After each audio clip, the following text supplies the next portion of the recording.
FIFA series has long been the undisputed leader in football games, but does PES 2017 have enough to tempt gamers away?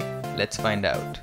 If you're thinking of buying this game, you know that it doesn't have licenses for top European clubs such as Juventus and Real Madrid.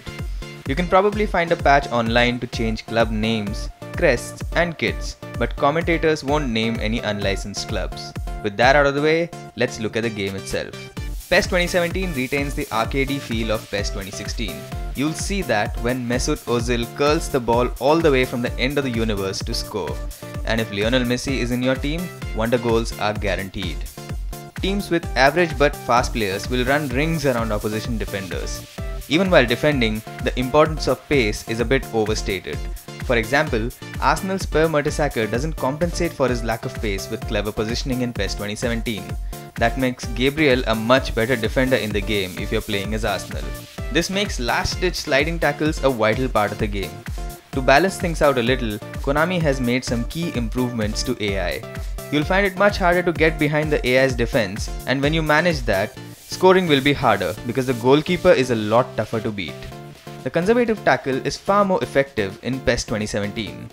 We notice defenders taking the ball off players with clean, perfect maneuvers far too often.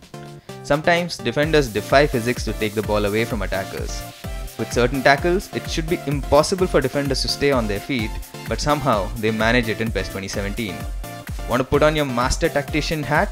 PES 2017's advanced instructions will let you do just that. If you want your players to defend in Jurgen Klopp's famed gegenpressing style, you can do that in PES 2017. These instructions can be the difference between victory and defeat.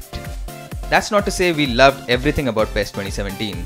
Its menus were better last year, and now it takes one step too many to quickly start a new game mode. The music is quite average and the commentary is really bad. That's one way to make your presence felt. It's tremendous play on his part, Peter, and he's proving to be a right handful throughout the game. Commentators keep repeating phrases and sometimes say things that make no sense. The game's collision detection mechanism has a bug that can get you penalized even when you didn't commit a foul. If your player collides with an opponent, the referee sometimes gives a foul even when it wasn't an offense. PES 2017 is not perfect or revolutionary, but it is a solid entry into the PES franchise that fixes some of the biggest problems of PES 2016. If you want a taste of how good the game can be, try the co-op mode at a higher difficulty level. That is how we enjoyed the game the most. It lacks some of FIFA's polish, but it is a good football game in its own right. As always, hit the thumbs up button below and do subscribe to our channel. You can also follow us on Facebook, Twitter and Instagram at Gadgets360.